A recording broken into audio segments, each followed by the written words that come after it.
Vietnam, good morning. There was a lot more to Robin Williams than just comedy. He was a whirlwind of genius, a natural disaster with the power to make everyone laugh till they cried, and then to shatter everyone's laughter to expose a deeper truth. He became an integral part of our collective memory of happiness, in roles ranging from the carefree educator in Dead Poets Society to the naughty genie in Aladdin, the kind psychologist in Goodwill Hunting, and the untamed hero in Jumanji. Most ironic thing is that the people who make us laugh the hardest are usually the ones who are the most silent, burying their anguish beneath the veneer of humor. We all lost a ray of sunshine when Robin Williams passed away. It seems that his real-life sadness was proportional to the comedic intensity of his roles. His wife finally spoke out, more than a decade after he died, with a revelation so devastating that it makes us face Robin not just as a comedy genius, but as a man, swallowed out by invisible darkness. Let your like serve as a tribute and reminder for one of the most remarkable icons in history. If Robin Williams has become a part of your memory, it breaks my heart when the most brilliant minds are born into homes that are so dark. In addition, Robin Williams found the childhood stillness to be as ear-splitting as a storm. Robin was born into opulence in 1951 in Chicago, to a successful auto executive and a former model, each and every material comfort a youngster could desire, including mansions, private schools, and public schools. Love and presence, however, were few within those majestic walls.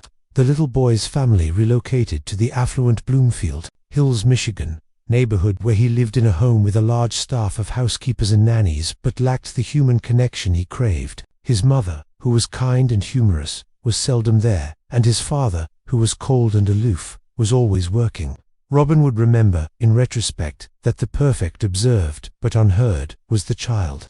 What a tragic way to spend childhood. In a house that was so spacious and lovely, but so cold and lonely. There were toys for him. He was a bookworm. However, he had to work for the affection of others. Thus commenced a brutal agreement.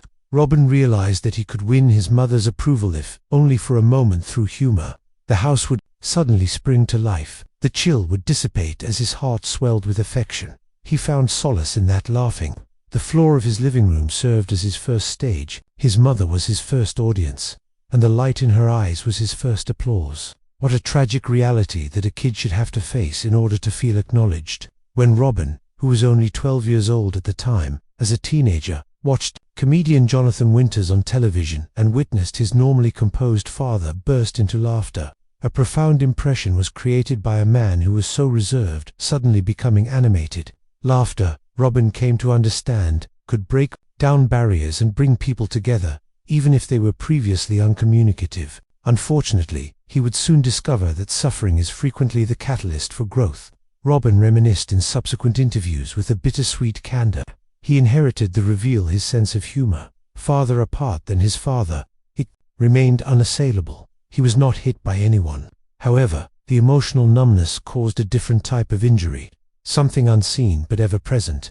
Little solace was found in school. Robin, clad in a blazer and proudly proclaiming a Latin motto, attends an exclusive Detroit country day school.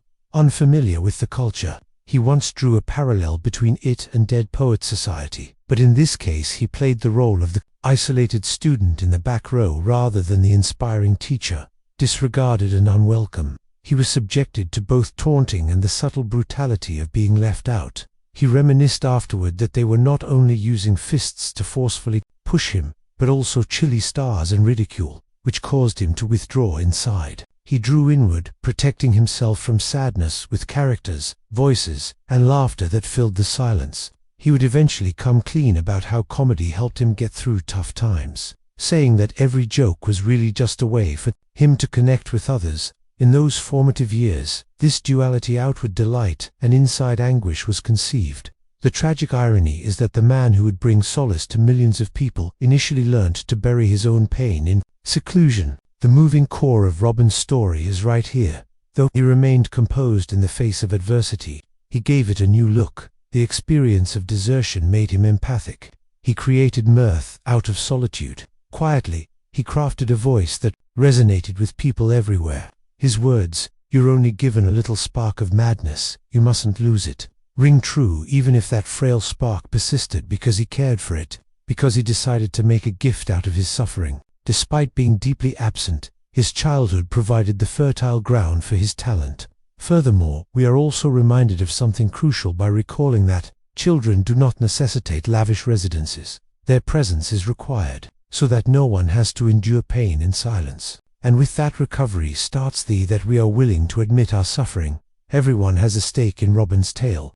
Every parent, child, and lost spirit can take something away from this. A stage may be both a safe haven and a dangerous battleground. So the saying goes, that was the case for Robin Williams, too.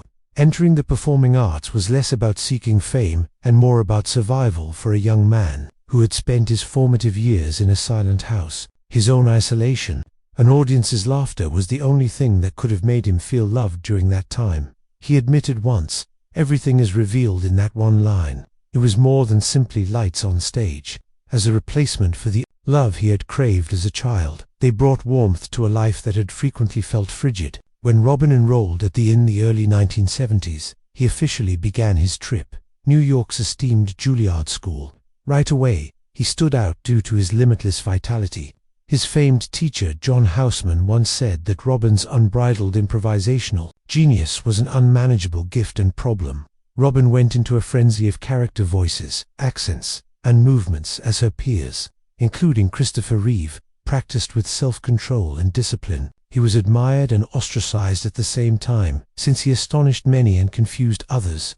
While he was there, he confessed that he believed the chamber couldn't contain the tempest of his imagination, but he learned to transform his uncertainty, what he subsequently referred to as my spark of madness, into the inspiration for his work.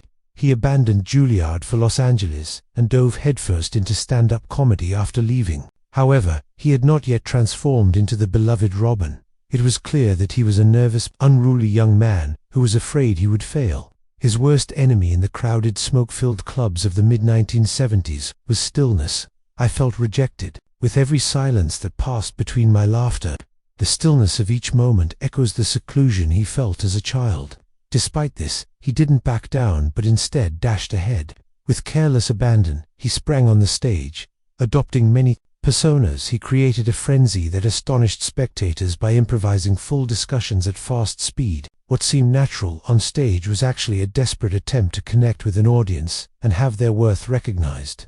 The year 1978 was the turning point. His role as Moron Mort and Mindy catapulted him to stardom when he made a strange cameo on Happy Days. The shy young man became famous overnight. Robin was much like his alien character, full of awe, frenetic energy, and devastating vulnerability. A loner on the prowl for acceptance, who finds solace in comedy as a means of coping with emotional distress and a means of connecting with others. He won the hearts of Americans. However, beneath the spectacular ascent, there remained a guy who was still grappling with the incessant clutches of expectation. Eventually, he came clean about how the pressure to never turn off, even when his own laughter had died down. Tragic yet uplifting. Robin's early career was a dichotomy in and of itself. His agony remained even after he rose to stardom. Their voices were elevated. His fear of quiet, the absence of his parents, and the isolation he felt as a child all combined to give him a voice, capable of flitting between untamed improvisation and heartbreaking sensitivity. His ability to elicit both laughter and tears from an audience was truly remarkable, because he was tapping into an unending well of suffering. And this is where you'll learn it. We can persevere through adversity. For Robin, it was the spark that ignited his brilliance. His life in those early years teaches us that we have the power to transform our pain into hope for others around us, no matter how bad things get. Laughter, creativity, and shared humanity may bring people together, and while applause can't replace love, it can start the healing process. Scars left by a lack of speech, laughter served as a protective barrier for Robin, but his genuine talent was bravery. He was not just unforgettable, but genuinely timeless, because he shared his talent at enormous personal cost. In the 80s and 90s, Robin Williams had already established herself as a major figure. He wreaked havoc on the film and comedy industries, defining an entire generation. Each part in his glittering career kaleidoscope proved that his touch of lunacy might bring to light not just humor, but also the most profound aspects of the human spirit. Despite the global outcry of approval, Robin bore the same dilemma into his prime years that had troubled him ever since he was a little boy. The subsequent darkness was proportional to the volume of the applause. After Moore and Mindy ended, Robin dove headfirst into stand-up specials, which revolutionized comedy. When he was in his early 30s, even while they were entertaining, his impromptu, chaotic, and voicing character-filled HBO shows from the early 1980s were more than that. They were seismic shifts in cultural norms. People thought he was hilarious, unstoppable, and sure to leave an impression. However, he frequently admitted to feeling empty when the stage was empty. For him, it was like being possessed. He said at one point, "You come off stage and wonder who you really are." That statement nailed it. How true. At the back behind every flash of genius was a man battling the deafening stillness that surrounded his history. Performing in Good Morning Vietnam in 1987 at the age of 36 shocked the globe. It was all genuine when he played Adrian. The free-spirited Robin riffed and improvised her way through the pain of loneliness and the folly of battle. In addition to being nominated for an Oscar for the first time, the performance demonstrated that humor could convey truths as weighty as grief. In a pair, John Keating, the teacher who challenged his students to seize the day, was brought to life by him in Dead Poets Society, 1989. When he entered the scene at the age of 38, many years later, many others saw it for what it really was, a film, a epiphany, that was. Robin personified the ideal guide for those wandering hearts in those classroom moments where the kids were standing on desks and raising their voices. His own experience as the outcast in the back row, yearning for acceptance, was a painful irony. Because of him, millions of people felt noticed. As he entered his 40s, Robin continued to rise. In Hook, 1991, at the age of 41, he portrayed an adult Peter Pan, reclaiming the childhood innocence he had tragically lost. He became the genie in Aladdin, 1992, at the age of 42, and he let his maniacal genius shine through without limitations. Robin felt liberated for a change as grown-ups marveled and children giggled, the craziness raging as he portrayed it, bringing delight instead of pain. However, playing Dr. Shaw Maguire in Goodwill Hunting, 1997, at the age of 46, may have been his defining role. Here, Robin let go of her frantic state and showed a delicate, hurting calmness. The monologue he delivered on vulnerability, sorrow, and love wasn't staged. That was real life. After much deliberation, the Academy bestowed an Oscar upon him. The manner he brought solace to his audience, though, was much more impactful than the accolade. Because of his personal experience with brokenness, Robin was able to articulate it. Still, it broke my heart to think of how ironic his peak years were. As the most trusted source of fun, the world looked up to him as an unstoppable clown, Prince representing America. Success, too, came with crushing pressure, which Robin discreetly acknowledged. Keeping flying is what everyone expects, he thought to himself. But sometimes you're just trying to land. Even in victory, he bore the burden of anticipation, the familiar stillness between applause resurfacing. His tenacity, not the weight, is what will last. Every scar became a pearl of knowledge, every gloom into mirth, and every personal uncertainty into a beacon of public optimism. Thanks to Robin Williams, his zenith was not confined to the entertainment industry. The entire globe was blessed by it. He demonstrated that even individuals who bear the greatest weights may elevate others more than they can elevate themselves. The narrative was considerably more delicate, like sparkling yet potentially shattering glass. As the world witnessed Robin Williams reaching new heights in the privacy of his own house, the strains started to emerge when his family insisted on his attendance, despite the ovations he received from fame.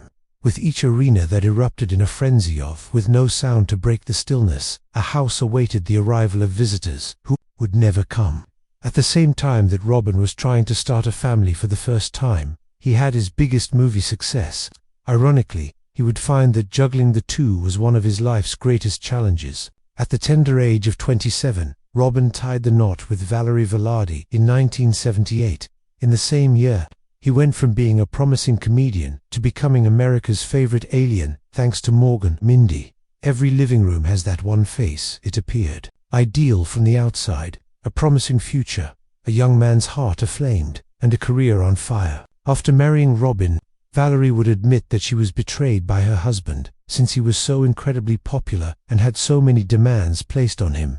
Their marriage was gasping for oxygen as the heady applause that elevated Robin higher gradually wore off. The birth of their son Zach in 1983 brought them even more delight. Frequently referring to his children as the greatest part of my life, Robin gushed over his son. However, his career hit a wall that same year. Movies, comedy tours, guest spots. Robin never shied away from giving more when the world asked. A price was paid for each standing ovation. Without his presence, the birthday candles were extinguished. Someone else reads the bedtime stories and someone else makes the meal instead, all while another city is in a rush. After the fact, Valerie portrayed their house as a place where Robin was beloved by millions, but rarely spent enough time with them to feel completely at home. Imagining a man who had complete control over the world and yet watched his marriage slip away from him is a tragic thought. The cruelest irony was that he was being torn away from the people he cared about most by the exact success he had always desired. Being both wife and anchor was a heavy burden that Valerie, who was patient and strong, bore. Love cannot survive on adoration alone, and Robin struggled with this unavoidable truth. You need to be there, be quiet, and give it time. Being Robin's son was a paradox, and Zach would remember it bittersweetly years later. He was completely selfless in his service to humanity. We didn't always have enough. Words like those convey nothing but sadness, not resentment. Sadness felt by a young boy who loved his famous father, but missed the simple things that celebrity took away. After 10 years of marriage, Robin and Valerie discreetly divorced in 1988. They were exhausted, not bitter, at the end of their story. Far too many gaps in time, far too many breaks in making someone laugh could seal the deal. It was Robin's first major personal tragedy, demonstration that success in front of a million people may still shush the most important people. We are left with a lasting remembrance of their experience. A warm embrace is a better barometer of love than a standing ovation. No amount of public success can ever compare to the subtle yet luminous quality of familial bonding, as Robin's first marriage serves as a poignant reminder. The harsh reality that even the most brilliant star in the sky must eventually go back to its home planet, or else its brilliance will be dimmer than it was before, was too much for him to bear. Tragically, the same foundation that Robin Williams wished to safeguard was already starting to crumble in 1989, when he seemed to have it all: a skyrocketing career, the adoration of millions, and the start of a new family at the tender age of 38. Just over a year after his divorce with Valerie, he wed Marcia Garkas for a second time, and he vowed to start over and restore the family life he had lost. Having worked as a babysitter for little Zach before, Marcia saw Robin for who he really was, a nervous, vulnerable man who yearns for the stability he lacked during his childhood. She appeared to be the rock that could steady him for a while. They welcomed a daughter, Zelda Ray, that year as well. And then, in 1991, 2 years after that, Cody Allen was born to them. On the cusp of his 40s, Robin cradled his children as if they were a remedy for the loneliness he had felt in his younger years. His fatherhood, he once declared, is his life's greatest achievement. Back then, when little fingers clapped for him and giggles echoed through the corridors, Robin reveled in the adulation as if it were the sole accolade that really counted. However, the heartbreaking irony of life reappeared with devastating intensity. Hollywood needed him the most during the years that Zelda and Cody needed him the most, the years when they needed goodnight stories, solid footfall in the corridor, and a father's quiet presence. With the 1989 Dead Poets Society and the 1992 Aladdin misses from her 1993 film Doubtfire to her 1997 film Goodwill Hunting, Robin's career was a whirlwind. Brilliant, he was relentless and indomitable, always there for everyone, but rarely when it mattered most. Marcia, who was patient and resilient, thought back on her marriage to Robin and how she shared him with the world, not just an audience. In retrospect, Zelda would say that her youth was defined by fleeting moments, the precious, ephemeral moments snatched away from hectic filming schedules and never-ending trips. That a father who could alleviate the loneliness of millions could fail to do the same for his own children is heartbreaking and terrible. The paradox was unsettling. Love was never the source of Robin's anguish. It was rather the reverse, if anything. His beloved so profoundly and violently that it dispersed him in an excessive number of directions. At home, he was a magician, bending over himself to make up sounds that no one but his children would ever hear. and bringing a halo of laughter that filled the room with the warmth of sunshine. No matter how gentle those moments were, they were not enough to fill the lengthy voids left by his absence. Now he was the father whose children were waiting for him, having once been the youngster who had to wait for his parents to get home. The most tragic circle of them all was that the marriage finally ended in 2010 at the age of nearly 59 for Robin, after a total of 21 years. It concluded not with fury, but with wariness. An astounding $30 million was paid out in the divorce settlement. However, hearts bore the real price. Decades of patience had been bestowed upon Marcia, but the gap was getting wider, and not even her strength could fill it. In the future, when Zelda and Cody are adults, they will be leading independent lives. This lesson hurt like hell. Looseness can happen even when love is genuine. It was a terrible loss for Robin, a scar that spoke of unfulfilled promise, not in the realms of art or celebrity, but in the most sacred of his roles, those of father and spouse. Perhaps the worst thing that happened to Robin in her life was during her second marriage, to embrace the family he had always imagined and loved them to the moon and back, but he had to stand by and see it fall apart under the pressure of demands he couldn't evade. The message it conveys is subtle, yet profound. Having admirers and good intentions is not enough to sustain love. Just be there, be patient, and give it time. A chilling reminder that fame wears off, jobs shift, and fortunes go up and down. Yet the tale of Robin and Marcia is nothing can ever replace. The priceless joy of a child's laughter, or the delicate ties that bind a family together. At the age of 60, Robin Williams had already become famous around the globe for his comedic storms, dramatic genius, and status as a cultural icon whose visage could bring joy to countless generations. But in his twilight years, the thing he desired most was not greater acclaim or more significant parts, but rather a tranquility that had perpetually eluded him. He met graphic designer Susan Schneider in 2011. She, in contrast to Hollywood, saw him not as a superstar but as a man, a peaceful and personal union. Their marriage, after decades of ups and downs, it appeared to provide Robin with the stable harbor he had sought. Living with Robin was a constant source of genuine, non-staged laughter for Susan. Every day he brought a smile to my face, she went on to say. Even in the darkest moments, he still found a way to bring light. During their early years together, Robin appeared to have finally found equilibrium. As they strolled together through the streets afar from the constant glare of the media, Moraine County residents relished painting, cycling, and intimate dinners. His acquaintances noted that he appeared more composed and grounded, as if he had surrendered to the demands of fame after a long struggle.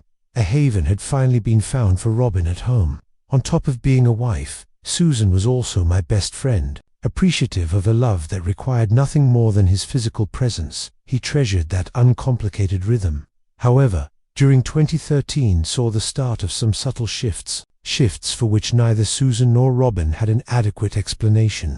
Insomnia set in as his restlessness and anxiety intensified. Simple things that had been easy for him before now became a challenge as his hands shook and his memory deteriorated. The doctors initially gave nebulous diagnoses. It could be stress, Parkinson's disease, or just plain old weariness from all that hard labor. Even though Robin is usually good at finding humor in bad situations, Susan could see the terror in his eyes as he attempted to laugh it off. I just want to reboot my brain.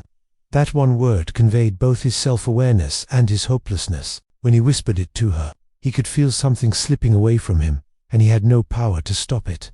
The man who had made the stage his own playground was now terrified of what he didn't know. When Susan thought about him, she thought of how he would pace the house, disturbed by things nobody else could hear or see. He lost control of his paranoia, which made it hard for him to concentrate and led him to believe that something terrible was wrong even though no one could put their finger on it. He knew that Robin was going crazy. Afterwards, Susan penned a devastating essay for a neurology class, observing the guy she loved undergo a transformation, while also being aware that he sensed it occurring at every stage, was the most agonizing aspect for her. The change was also noticed by his children. Zach went on to say that his dad became increasingly irritated with himself. Concentration eluded him, recollection eluded him. He was enraged by that. He found solace in performing. How he felt alive was via it. The loss of that shattered him on an emotional level. The stage, which had been a haven before, now seemed insurmountable. Robin turned down Monty Python's invitation to perform in their London reunion gig, extended by Eric Idle. Idle claimed that he expressed his desire to attend, but he had reservations about performing on stage. I see now that it was his way of bidding me go.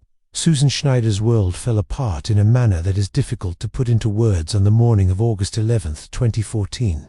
Not only did she divorce her spouse, but she also divorced her confidant, her associate, and a rock. For her, simultaneously, the world bid farewell to Robin Williams, the individual who had bestowed upon it for decades of mirth, solace, and optimism. A single word, depression, was quickly used by the media to explain his death. However, Susan had an innate sense that something darker and more sinister was at play. The autopsy would reveal the facts in due course. Lewy body dementia is a terrible and misunderstood condition, and Robin has been fighting it. The symptoms were similar to those of anxiety, paranoia, Parkinson's disease, depression, and Parkinson's. Suddenly, it was every one of them, and an internal upheaval ripping at his sense of self, his memories, and his perceptions. Susan subsequently confessed, in a voice quivering with emotion, "It wasn't depression that took Robin from us. It was Lewy body dementia, and it was relentless." Those words forever changed the way his final chapter was portrayed. They removed the fog of confusion and brought clarity to the world. His fight was never about giving up or being weak. Rather, it was a relentless assault on an unseen foe. Despite the onslaught of illness, Robin's resilience shone through. He continued to greet strangers with a smile, shower his children with love, and fight for the flame that had inspired millions. Robin whispered that he couldn't stand on stage anymore, and declined an invitation to perform at the Monty Python reunion. A quiet and heartbreaking farewell that was only understood in hindsight. His son Zach recalled how angry Robin got with himself when his memory failed. His concentration slipped, and his gift, performing, suddenly betrayed him. What defines him most, though, is not the decline, but the courage. Day after day, he poured out his soul not just to his fans, friends, and family, but to everyone else he met. Susan endured unimaginable pain as she watched this all unfold. Despite this, she did not stay silent but took action. Following his passing, she turned her grief into advocacy, hell-bent on bringing attention to Lewy body dementia so that no other family had to go through what she had. Her story is told in the documentary, Robin's Wish, spoke with a voice that quivered but remained unbroken. This wasn't a man succumbing to hopelessness. It was a man whose life was being snatched away by a disease, and maybe that is the most tragic and beautiful truth of all. Robin Williams refused to succumb to sadness. Instead, he fought with honor against an invisible enemy. His story reminds us that behind every radiant smile is a silent struggle, and that every burst of laughter is the beating heart of an invisible weight. It calls us to cherish presence over applause, compassion over judgment, and the fragile miracle of love while it is still here. In his decline, he gave the world one last gift, perspective. One of the world's most beloved artists and beautiful human beings passed away, and Susan said, "I lost my husband and best friend, while the world lost one of its most beloved people." Robin Williams left us not only laughter but love, and that is why his light continues to shine. In that one sentence, he encapsulates the duality of his life. He belonged to millions, but he was also simply a man who wanted nothing more than to be at home with his family. Despite his illness, his final chapter sheds light on what really matters: love, connection, and resilience. We may be sad to see him go, but we will always remember his greatest lesson, that the warmth of a shared soul can endure even in the darkest of endings. It is said that a person's legacy is not measured by accolades or fame, but by the subtle ways their soul remains long after death. And Robin Williams' soul is everywhere, in the wonder of a young child's eyes as they watch Aladdin for the first time, in the silence of a classroom where the Society of the Dead Poets dares students to embrace the day, in the comforting giggles of families gathered around. On a rainy night at Mrs. Doubtfire's house, he gifted us memories that will last a lifetime. Those memories are woven into our very being, and they continue to shimmer to this day. The brilliance and fragility of his story are what truly set it apart. Robin's life speaks a truth that we seldom stop to listen to, and the applause in his story is a gentle invitation to reach out, to share, and to let connection be the bridge that carries us through. Susan, his final companion, said it best: "Fame can echo far, but it cannot silence loneliness. It is a tender reminder for parents that the smallest gestures, shared meals, listening with patience, and bedtime stories can matter more than any achievement. I lost my husband and best friend, and the world lost one of its most adored artists and stunning human beings. Those words capture Robin's life. He was a part of the world, but deep down he was just a man looking for love, peace, and a place to call home. That duality is timeless because it is ours as well. We all walk this delicate balance between the bright side and the dark side, our successes and our failures, our public smiles and our private sorrows, and so we grieve. His life serves as a gentle reminder to cherish our spark, share it courageously, and treasure the voices closest to us before the applause fades. Its last gift was not only laughter, but understanding as well. It taught us that kindness is never wasted, that even a flawed light can still warm others, and that love and presence shine brighter than any stage. May your gratitude be your tribute if Robin ever brightened your spirits or made you laugh when you needed it most. By remembering this man and leaving a note of gratitude, or just being kind in his honor, we pay tribute to both the performer and the man who, even in his lowest moments, continued to shine a light on the world. Maybe the most timeless lesson is that light doesn't need to be flawless to be beautiful. What matters is that it is shared.